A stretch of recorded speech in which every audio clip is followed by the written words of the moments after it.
চিরকালই সিনেমার পর্দায় একজন দজ্জাল শাশুড়ির চরিত্রে অভিনয় করেছেন তিনি। বৌমাদের উপর অত্যাচার অথবা ঝগড়ুটে কোনো চরিত্রেই দেখা যেত তাঁকে। তাঁর উপস্থিতি দেখলেই দর্শকরা রেগে যেতেন ভীষণভাবে, কিন্তু দর্শকদের এই তিরস্কারই পুরস্কার হিসেবে মেনে নিতেন তিনি। তিনি আর কেউ নন, তিনি হলেন প্রতিভাময়ী অভিনেত্রী গীতা দে। আজকের ভিডিওতে জানব তাঁরই জীবনের কিছু কথা, তাই ভিডিওটি শেষ পর্যন্ত দেখার অনুরোধ রইল। 1931 সালের 5ই আগস্ট তৎকালীন ব্রিটিশ কলকাতার দর্জিপাড়ায় জন্ম নেন গীতা মিত্র। পিতা অনাদিবন্ধু মিত্র ছিলেন একজন ডাক্তার, মা গৃহবধূ। মাত্র 5 বছর বয়সেই তাঁর বাবা মায়ের বিচ্ছেদ হয়ে যায়। ওই বয়সেই আদালতে মা ও বাবার মধ্যে একজনকে বেছে নিতে হয় তাঁকে।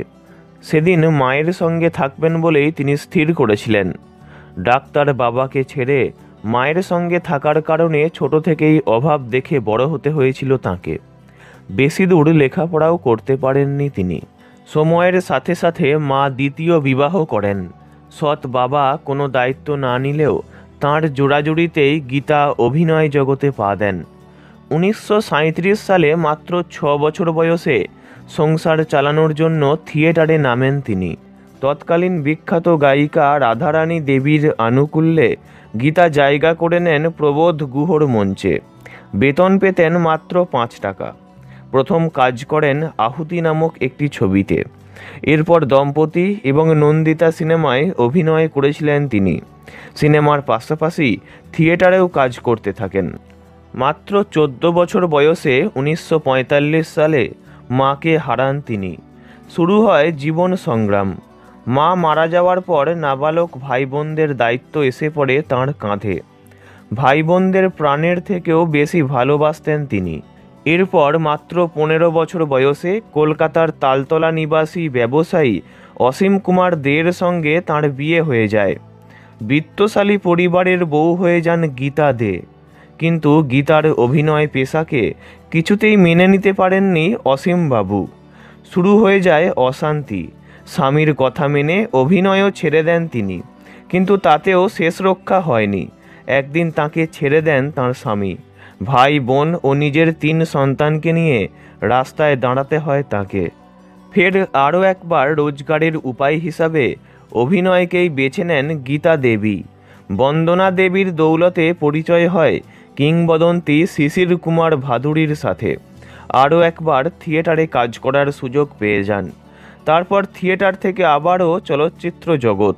1951 সালে শিল্পী, তারপর লালু ভুলু, বিয়ের খাতা থেকে শুরু করে 7 পাকে বাঁধা সহ বহু সিনেমায় অভিনয় করে দর্শকের মন জয় করেন গীতা দে।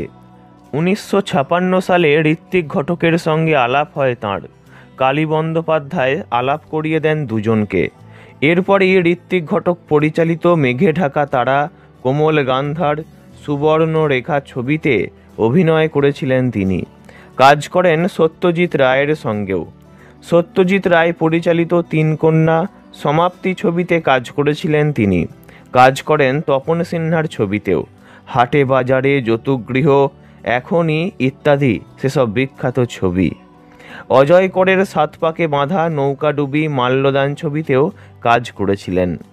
পর্দায় দজ্জাল চরিত্রে অভিনয় করলেও বাস্তব জীবনে তিনি ছিলেন ভীষণ পরোপকারী মানুষ।